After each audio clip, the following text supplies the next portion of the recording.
Como é maravilhoso nós estarmos na presença do Senhor e podermos cantar das verdades que cremos que Ele pode fazer, não é verdade? Nessa manhã,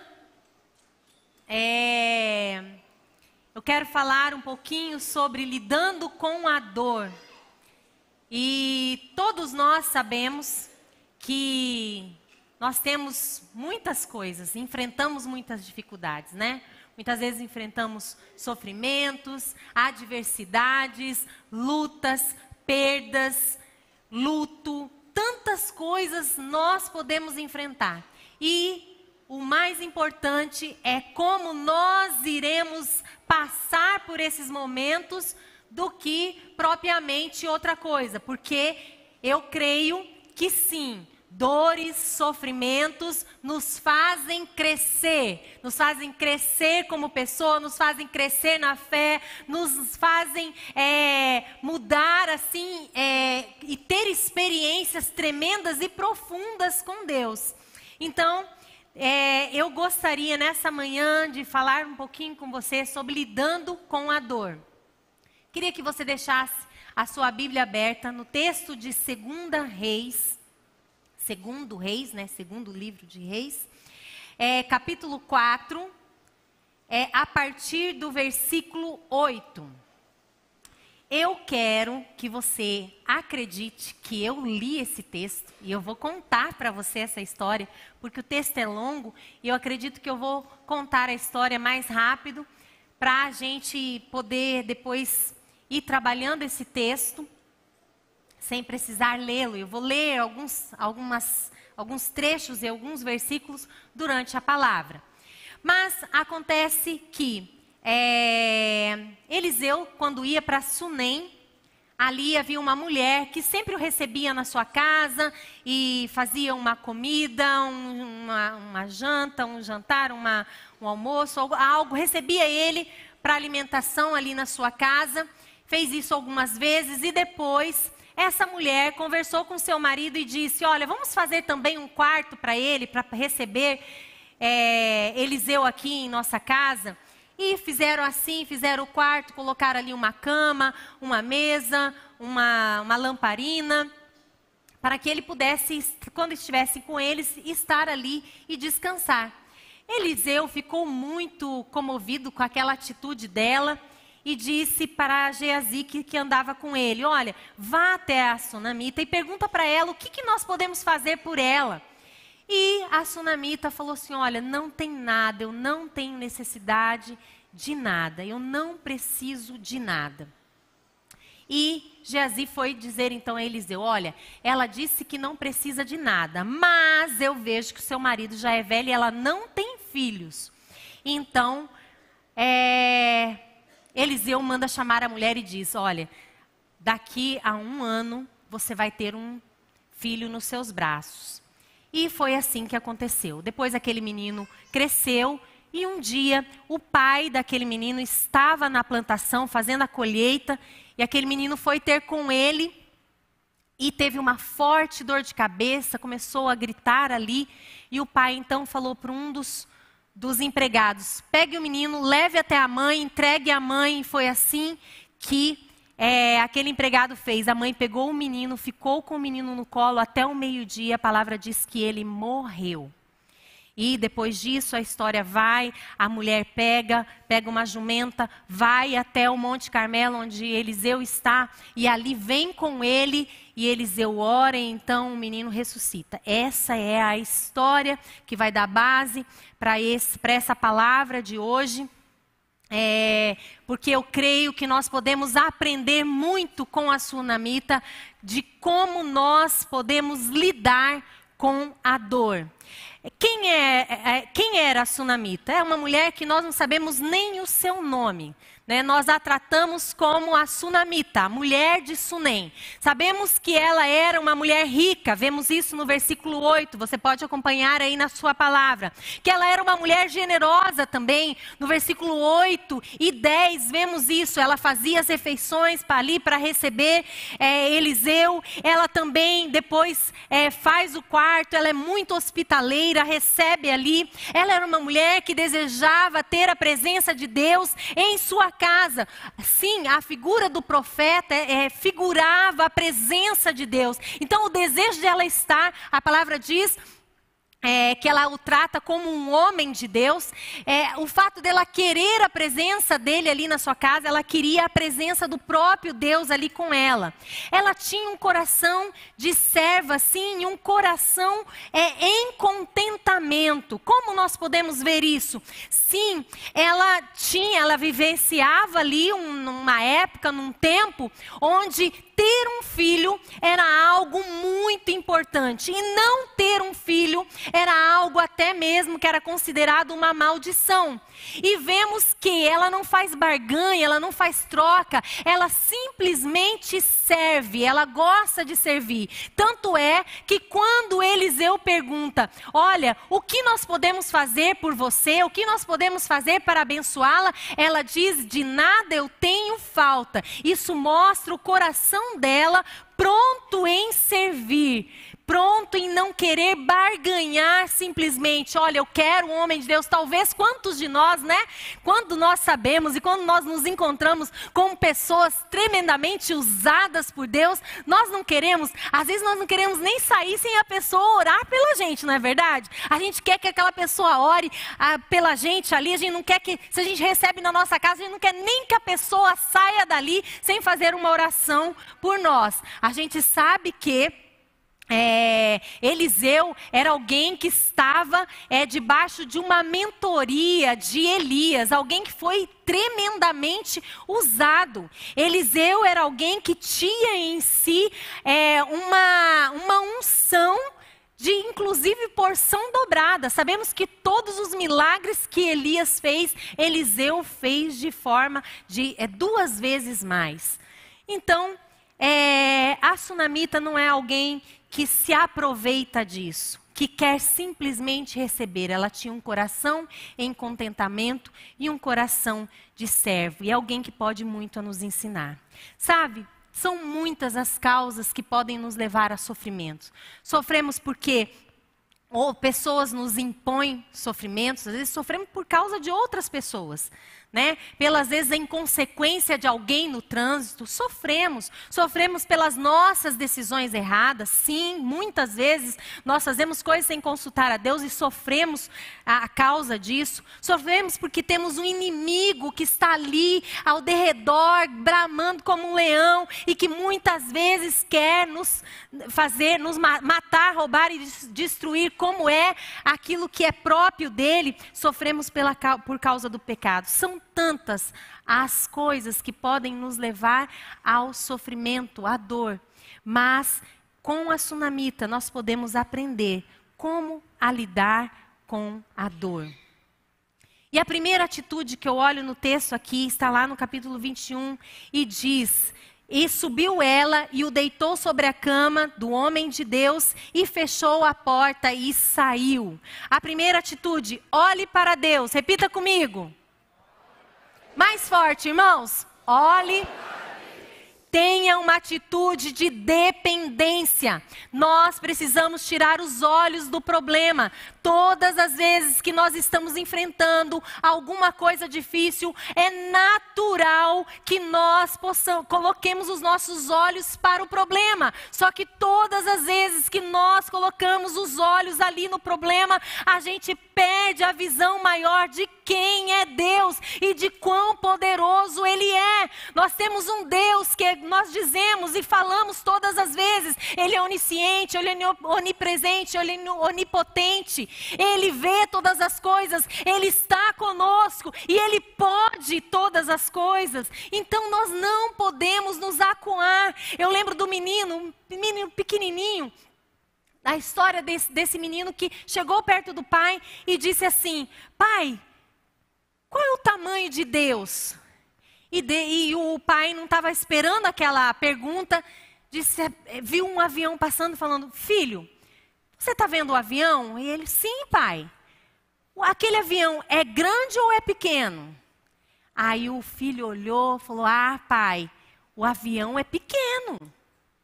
Aí o pai pegou o filho, levou lá no pátio do aeroporto e estava lá estacionado um grande avião. E aí o pai levou o filho bem pertinho do avião e perguntou novamente para ele: filho, esse avião é grande ou é pequeno? Aí o filho, admirado, olhou e falou assim: ah, pai, esse avião é grande, é muito grande. E então o pai disse para o filho: filho, Deus é assim. Quando Ele está distante de nós, Ele é pequeno para nós. Mas quando nós estamos perto dEle, Ele é grande para nós. Por isso, filho, nós temos que estar sempre próximos de Deus. Porque quando nós estamos próximos de Deus, nós entendemos a grandeza dEle e tiramos os olhos do problema. Quando nós nos aproximamos e colocamos os nossos olhos no problema, o problema fica grande demais e às vezes nós achamos que Deus é pequeno demais. As impossibilidades sempre são nossas, irmãos, e nunca de Deus. Ela não procurou culpados, nós não vemos ela ali amuada, acuada, ela não se trancou. Quando nós procuramos culpados, nós entramos no campo do vitimismo, e o vitimismo ele faz uma coisa só, faz nós buscarmos aquele aconchego, faz nós buscarmos ali a atenção, mas não a resolução do problema. Por isso nós precisamos sair do campo do vitimismo, porque ele nos deixa ali estagnado e não nos faz olhar para Deus, faz nós olharmos somente para a nossa dor e para o nosso problema. A segunda atitude que eu vejo na sunamita, ela não desistiu. Diga, não desista. Mais uma vez, não desista. Tem uma atitude de esperança. No versículo 22 diz que ela chamou o marido e disse: manda-me um dos moços e uma das jumentas para que eu corra ao homem de Deus e volte.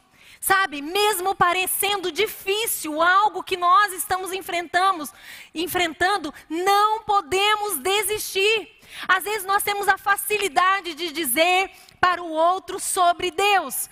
Quando nós encontramos alguém que está vivendo uma luta, uma enfermidade, que às vezes está com um casamento rompendo, às vezes está com um filho em drogas, às vezes está vivendo uma causa ali difícil, a gente às vezes tem muita força para dizer para a pessoa assim: olha, Deus é grande, você vai conseguir. Mas quando nós estamos enfrentando essas coisas, muitas vezes nós queremos desistir, nós queremos sepultar aquilo porque achamos que aquilo já morreu.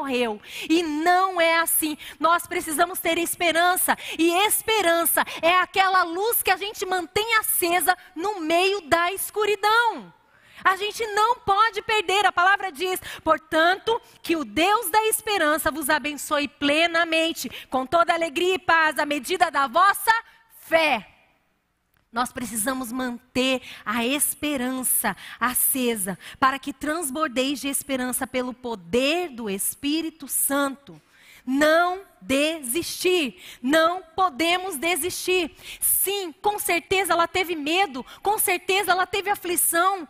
Claro, um filho morto que você coloca dentro de um quarto, numa cama, fecha a porta e sai, com certeza, mas até o nosso medo e o nosso desespero precisa ter um destino certo. E o destino certo é a presença do Senhor, é nos pés do Senhor, é nas mãos do Senhor. Aqui eu queria só também dizer para você o seguinte, eu acho que ela teve tanta sabedoria no compartilhamento, e nós precisamos ter sabedoria no compartilhamento. Irmãos, às vezes nós estamos enfrentando lutas, problemas, e antes da gente levar a Deus, a gente começa a dizer para todo mundo. A gente começa a pedir para todo mundo. Queria que você orasse comigo, queria que, olha, ora por isso, ora por tal situação, olha por tal coisa, olha, jejua comigo por isso, e você mesmo não levou a Deus, você mesmo não falou a Deus, e eu não estou aqui, irmãos, dizendo que você não precisa ter um companheiro de jugo, alguém que vai orar com você, alguém que você vai poder falar, derramar, abrir o seu coração, não, mas quando nós lançamos as nossas expectativas nas pessoas, aquilo certamente vai trazer frustração para nós. Nós precisamos lançar a nossa expectativa toda em Deus, levar a Deus. quando ela vai no caminho, e quando Eliseu já de longe vê, Eliseu fala para o moço dele, para Geazi, olha, vai ver, a sunamita tá vindo aí, vê se está tudo bem com ela, com o marido, com o filho. E quando ele encontra ela, o Geazi ali no caminho, o que ela fala para ele? Vai tudo bem? Ele perguntou para ela. E ela disse o quê?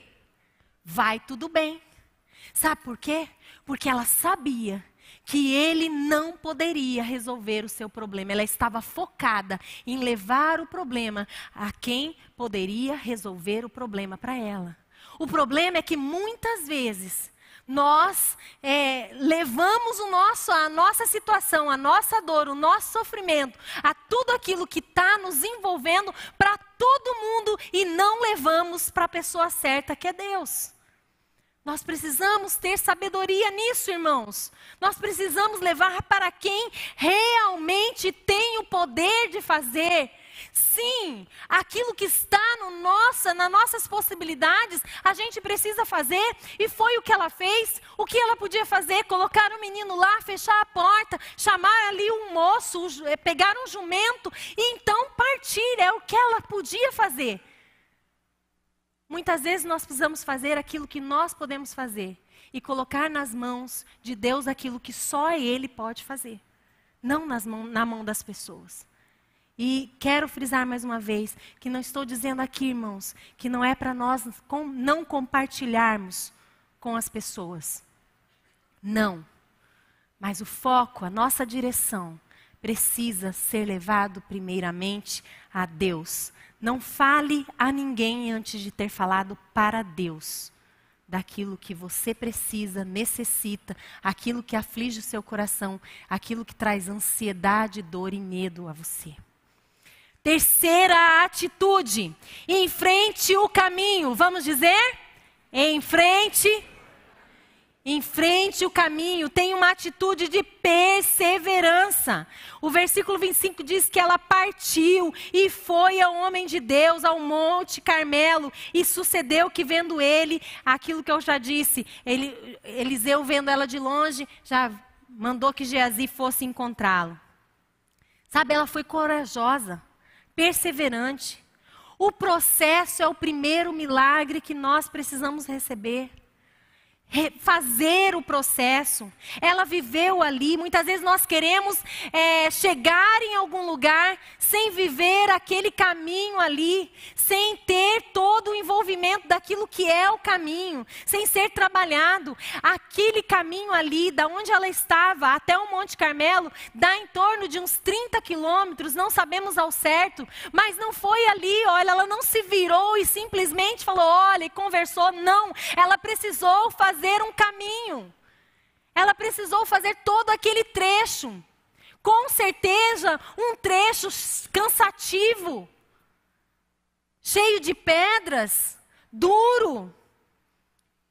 Mas deixa eu te dizer, todas as vezes que nós precisamos enfrentar um caminho, Deus está conosco nesse caminho. Você pode ter a certeza de que Deus vai estar com você no caminho. Ele não vai deixar você. Ele vai ensinar você. Ele vai lapidar você. Ele vai transformar você. Ele vai forjar você. Ele vai mudar você. Se você decidir fazer o processo e o caminho, Ele vai fazer todas essas coisas em você. É no caminho que aquilo que está em nós então aparece. Que o fruto do Espírito aparece, é no caminho, porque nós vamos precisar enfrentar as lutas que o caminho vai apresentar para nós. E o caminho vai apresentar, e às vezes o caminho vai parecer longo, sim, porque quando nós estamos enfrentando uma dificuldade, aquilo parece longo demais. Às vezes para as pessoas parece que passou tão rápido, mas para aquele que está enfrentando a luta, a adversidade, a dor, o desespero, a angústia, a ansiedade, aquele caminho se torna longo. E quantas coisas vão se apresentar sim para a gente no nosso caminho. A incredulidade, Talvez ela estava ali indo em direção ao profeta e talvez vindo na cabeça dela: o que eu estou fazendo? O que eu tenho que ir lá ver isso? O menino já está morto ali na cama. O que eu tenho que ir? Então vai se apresentar a incredulidade, as dúvidas, o medo, a ansiedade. Talvez pairou no coração dela: eu vou ir, mas não vai adiantar nada. É nesse processo que nós precisamos vencer. E se nós estamos com falta de fé, nós precisamos pedir: Senhor, acrescenta-nos a fé. Quando eu olho lá a vida de Jó, no capítulo 42, quando ele declara, quando ele fala: Senhor, eu sei que o Senhor tudo podes, nada ali ainda havia acontecido, ele ainda não tinha sido restaurado na sua saúde, ele ainda não tinha sido restituído em suas finanças, ele ainda não tinha tido o seu relacionamento com a esposa transformado, ele ainda não tinha tido seus filhos novamente, nada, mas ele declarou no meio daquela circunstância, do seu caminho, do seu processo de dor, de aflição, ele declarou: Senhor, eu sei que o Senhor tudo podes. Quando nós vencemos a incredulidade, nós crescemos na fé. E a incredulidade, ela é vencida no caminho que Deus nos propõe, no caminho que Deus nos apresenta. Ela é ali que ela é vencida. Quando vencemos a dúvida, ganhamos a esperança de saber que nós temos um Deus que é fiel, que é poderoso, que faz o impossível. Nós temos esse Deus. Quando vencemos o medo, recebemos então o amor. Vencemos isso. Vencemos aquela ansiedade. Ganhamos a confiança de saber que podemos depositar tudo no Senhor. No caminho, sim. É no caminho que nós vamos vencer todas essas coisas. É no caminho que todas essas coisas muitas vezes vão se apresentar a nós. Mas quando nós decidimos fazer o caminho, quando nós decidimos não desistir, não olhar para trás, vencer, enfrentar ali o caminho, nós ganhamos sim, experiências tremendas, impactantes, transformadoras. Porque é assim que aconteceu com muitos servos do Senhor. Muitos. Muitas vezes, irmãos, nós olhamos as histórias da palavra, as histórias de fé, e às vezes em 2, 3 versículos nós vemos que uma vida é mudada, é transformada, mas se a gente for parar para pensar ali, às vezes são anos que aquelas pessoas viveram aquela situação, são histórias que muitas vezes nós achamos que estão aqui em 2, 3 versículos, mas são histórias de dores, de uma vida às vezes inteira, como foi a do paralítico que estava lá à beira do poço, 38 anos. Então, eu não sei se você está num tempo assim. O que eu sei é que não importa quanto tempo está, enfrente o caminho. Deus vai te fortalecer no caminho. Deus vai te dar um novo ânimo no caminho. Deus vai te dar ali experiências tremendas e profundas no caminho. E para que você chegue no lugar aonde Deus tem preparado bênção para você, milagre para você. E eu creio que Ele pode fazer assim. Amém? A quarta atitude é: deixe Deus trabalhar. Deixe Deus trabalhar. Tenha uma atitude de confiança. Fale comigo: deixe Deus trabalhar. Irmãos, deixar Deus trabalhar, às vezes a gente até quer que Deus faça alguma coisa, mas deixar Deus trabalhar é difícil.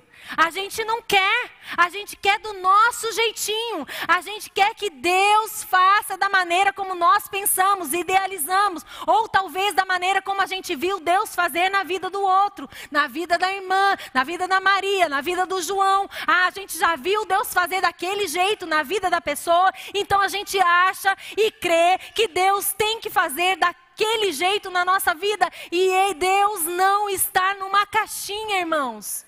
Nós precisamos estar na presença dEle e confiar que Ele pode fazer e deixar que Ele faça da maneira como Ele quer fazer.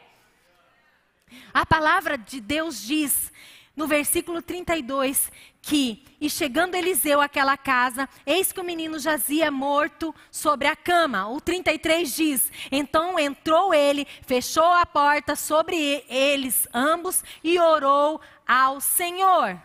Eliseu entrou ali, para então buscar a Deus sobre aquela situação. O 34 diz que ele subiu na cama, deitou sobre o menino e pôs boca sobre a boca dele, os olhos sobre os olhos dele e as suas mãos sobre as mãos dele, e estendeu sobre ele e a carne do menino se aqueceu. Irmãos, às vezes a gente acha que Deus tem que fazer da maneirazinha como a gente quer. E eu tenho aprendido que muitas vezes Deus nos tira do nosso conforto, Deus trabalha na nossa vida e Ele nem sempre e às vezes nunca vai fazer exatamente como a gente quer. E como a gente está achando que Ele tem que fazer. Porque Ele é Deus. Ele é Deus.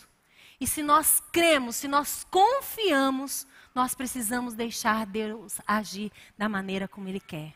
Eu estou chegando no final da palavra, e eu quero contar para você uma experiência que eu vivi, e como Deus, Ele mexe com a gente. E Ele trabalha na gente. Sabe, devia ter uns 21 anos, nós pastoreávamos a nossa primeira igreja no Cerradinho. E aí, uma madrugada, um casal de diáconos foi até a nossa casa e falou para mim que queria orar com a gente. E disse que ele precisava orar por uma enfermidade na minha coluna. E que Deus tinha pedido para que ele mandasse eu deitar no chão da minha sala. E que ele iria orar por aquela enfermidade. Bom, irmãos, na época eu era uma atleta, tinha 21 anos, não sentia dor nenhuma, nem sinal de que eu algum dia pudesse ter alguma enfermidade. Então, mas eu estava ali na frente de um casal de diáconos. O que a gente faz? Obedece, né? Deita ali e para receber a oração. Mas eu quero dizer para vocês, eu quero confessar para vocês que naquele dia eu pensei, eu acho que essa oração não era bem para mim. Eu acho que essa palavra não era bem para mim. Eu acho que o irmão poderia ter pedido mais, perguntado mais a direção de Deus, porque realmente eu não tenho nada. Irmãos, 10 anos depois, eu fui vivenciar a experiência mais dolorosa da minha vida. Onde eu tive uma enfermidade que quase me levou à morte. E era na coluna. Essa enfermidade, ela foi dura para mim. Foram anos mesmo. Só que eu tive uma experiência com Deus. Quando eu estava para entrar na primeira cirurgia, algumas mulheres da igreja me procuraram e falaram, pastora, vamos fazer um tempo de jejum e oração? Vamos fazer esse tempo de jejum? Eu falei, vamos. Eu estava assim, um pouco desanimada, porque eu realmente não queria passar pela cirurgia. Eu realmente, irmãs, eu lutei com tudo que eu tinha. Orei, jejuei, fiz campanha, tudo. Porque eu queria, sabe, eu queria ter aquela coisa de chegar e eu falava para Deus, Deus, eu vou honrar o teu nome. Eu vou dizer, olha, eu estava assim, mas Deus visitou a minha vida, Deus transformou e Deus me curou. Só que Deus não está na caixinha. Deus não está e não vai fazer como a gente quer. E então aquela irmã falou assim, Suene, Deus me deu uma visão. E Ele me falou que quando eu contasse para você a visão, você entenderia. E aí, irmãos, ela começou a contar e descrever a sala da minha casa. Que há mais de 10 anos atrás, que aí já eram mais de 10 anos, né? Porque eu ainda demorei, relutei no meu processo. Eu tive que fazer o meu caminho e ele foi longo. E ela começou a descrever a sala da minha casa. Eu te vejo deitada no chão da sua casa, de uma casa. É uma sala assim, assim, assim. E eu vejo você deitado ali, e um casal orando por você. E eu comecei a chorar e falei, eu entendo. Ela falou assim, Deus quer esse momento porque Ele quer que nós façamos novamente com você esse ato. E eu falei assim, sim, eu entendo. Deus queria me levar no meu lugar de incredulidade. Aquele dia na minha casa, naquela noite, naquela madrugada, o meu corpo se deitou, mas o meu coração não se rendeu. E aí você pode estar perguntando para mim, pastora, mas você acha que daí se você naquela noite tivesse entendido que poderia ser para você, então você não teria as enfermidades? Irmãos, eu nem entro nesse questionamento com Deus, porque eu creio tanto, que aquilo que se abateu sobre mim foi algo tão forte, tão poderoso, que Deus forjou em mim e fez algo tremendo. E as experiências que eu ganhei com Ele, que eu nem me arrisco a perguntar se eu teria a enfermidade ou não.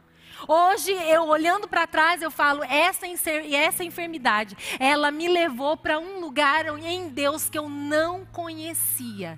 Então, eu jamais iria querer não ter passado por isso. Foi doloroso? Foi. Foi difícil? Foi. E é isso que eu quero te dizer. O caminho vai ser doloroso, mas deixa Deus trabalhar. E nós muitas vezes vamos precisar ser moldados ali, sabe? Visitados pelo Senhor. Muitas vezes Deus vai ter que nos colocar no nosso lugar. Depois que eu passei pela primeira cirurgia, alguns meses depois, eu tive outra enfermidade em outra parte da coluna. E aí eu cheguei para o médico, pronto, achando que já sabe tudo, dizendo, agora, eu quero fazer a cirurgia amanhã. Achando que estava cheia de fé, falando que queria fazer a cirurgia. O médico falou, não é assim, agora nós vamos fazer de outra maneira. E sabe o que Deus me falou através disso? Sabe o que é? Mais uma vez você quer entrar no controle. Mais uma vez você quer me dizer ali aonde, como fazer. Mais uma vez você quer colocar que eu faça da maneira como você quer. Não, Suene, o controle não está nas suas mãos. Deixe eu trabalhar. Deixe Deus trabalhar, irmãos. Deixe a nossa função é estar atento a ouvir a voz de Deus e deixar que Ele faça da maneira dEle e como Ele quer. O que nós precisamos é agir em dependência, olhar para Ele, crer que Ele pode fazer, não desistir, fazer aquilo que está no nosso alcance. Nós devemos fazer o caminho, enfrentar o caminho. É no caminho que nós vencemos a incredulidade. Mas quando chegamos lá, nós precisamos deixar que Deus faça da maneira dEle. Não na nossa maneira. Ele não está nessa caixa que nós achamos que Ele está. Não, Ele fez comigo de uma forma, vai fazer com você com outra, e com a Maria de outra forma. Deus é multiforme em sua graça. Ele é tremendo. Ele pode fazer de tantas maneiras. Ele pode fazer de maneiras que nós nem imaginamos. As coisas intransponíveis que nós achamos ser difícil, Ele pode fazer, e Ele tem poder de fazer do jeito dEle, da maneira dEle, como Ele quer. Você crê nisso?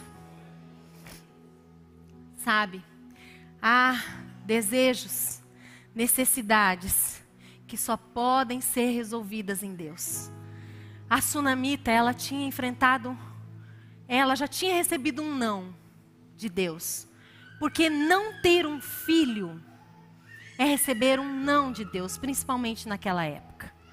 E ela foi visitada, sem mesmo pedir. E eu creio que Deus pode fazer assim quantas vezes. Nós não pedimos nada, mas Deus nos agraciou, Deus nos visitou, Deus nos livrou. Deus fez tantas coisas que nós nem sabemos, porque Deus é gracioso, Deus é bondoso, Deus é infinito em graça, em misericórdia. Tantas coisas que Ele talvez tenha nos visitado, sem nem mesmo nós requerermos dEle. Mas agora ela estava enfrentando uma luta, que para ela era dura demais. E ela foi em busca disso. Ela, mesmo talvez tendo recebido o primeiro não de Deus, ela não teve medo de ir em busca.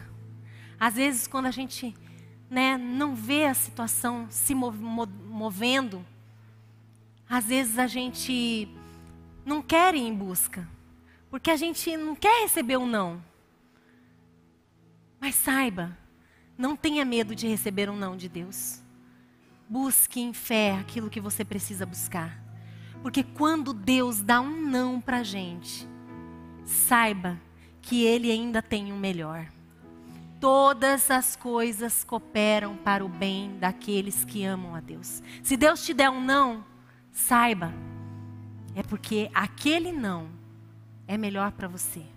Por mais que seja duro, difícil, doloroso, mas os nãos que nós ganhamos no caminho não podem nos acuar e nos levarem para o campo de incredulidade, de achar que Deus não pode fazer. Deus pode fazer. Deus pode fazer. Se você está aqui nessa manhã, eu vim para dizer isso para você.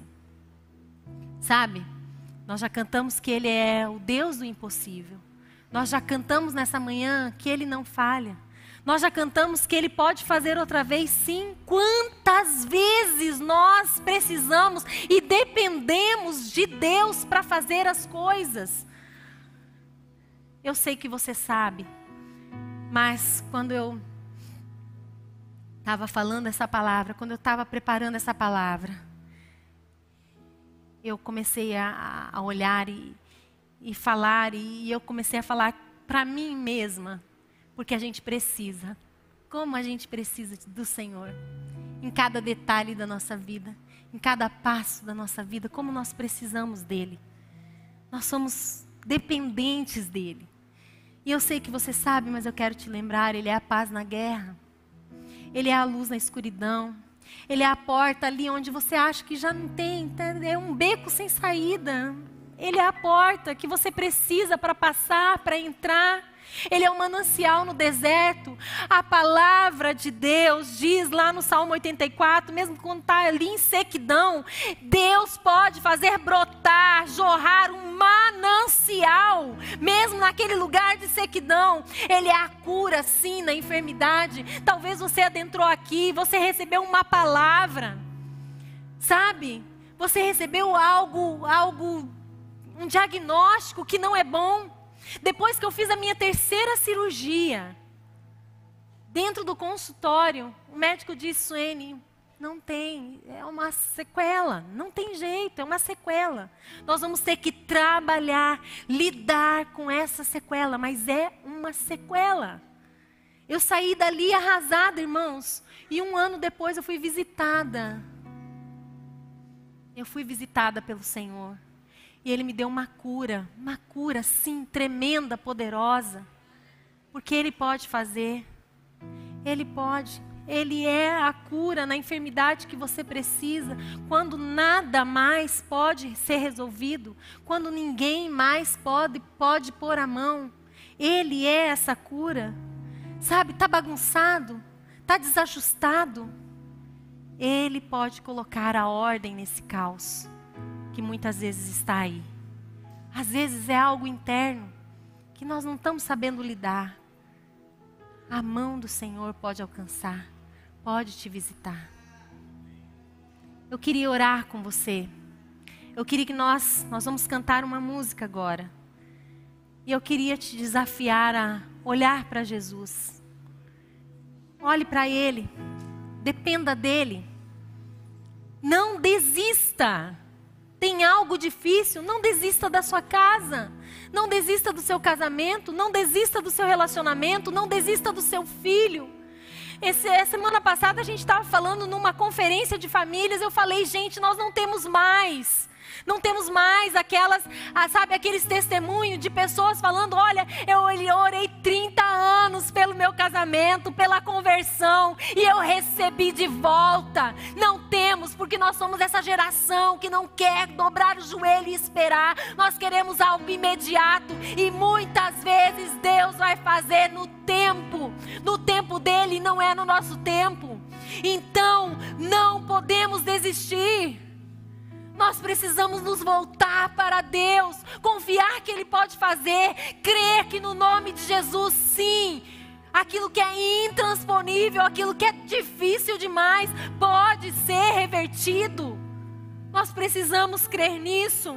Nós precisamos enfrentar no caminho. Jesus disse que estaria conosco todos os dias. Está difícil, Ele vai te fortalecer no meio da trajetória. Ele vai te fortalecer no meio do caminho. Você não está sozinho. Não está sozinho. Jesus está com você. É Ele que te fortalece.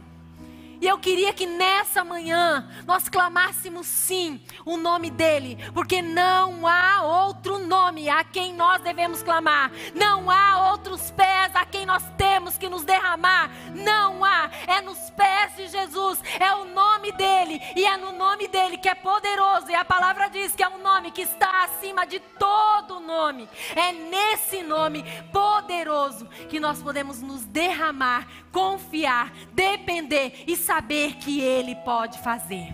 Você crê nisso? Você crê nisso? Amém?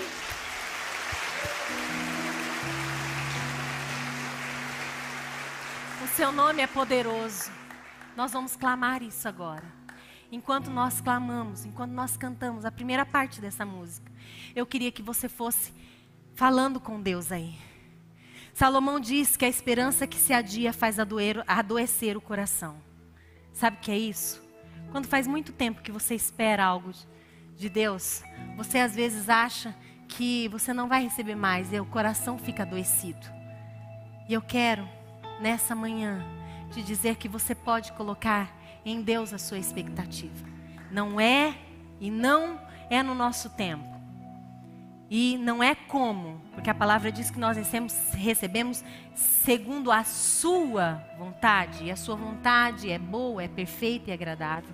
Mas eu queria te convidar a que mesmo que você esteja aí lutando há um tempo já, eu queria convidar você a colocar na presença do Senhor aquilo que tem sido a sua dor, a sua dificuldade, a sua adversidade, o seu sofrimento.